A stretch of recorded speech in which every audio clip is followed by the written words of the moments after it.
ఎట్లయితే రెడ్డొచ్చే మళ్ళీ మొదలాయే అన్నట్టుగా ఏంటి ఇక్కడ ఉన్నటువంటి రైతాంగం పరిస్థితి. బోర్లలో సెంచరీ కొట్టినటువంటి బోర్ల రామిరెడ్డి దగ్గరికి మనం వచ్చినాం.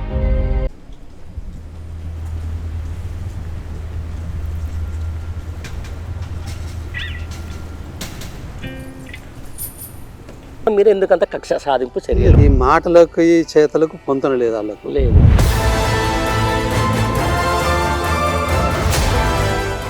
ఇట్లాంటి ప్రకృతి కరువులు రాలేదా ఈ 10 ఏళ్లలో? వచ్చినప్పుడు ఏది లేదు, ఒకటే రాజకీయం రాజకీయం రాజకీయం, అన్ని బతకనే చూసుకుంటే కానీ.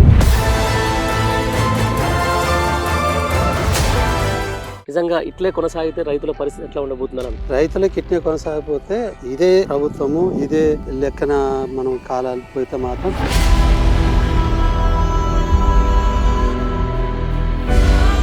ఇప్పుడు పసలు కాసేవాడు మంచివాడు అయితే పసలు కూడా మంచి నిలబడి మేస్తాయి.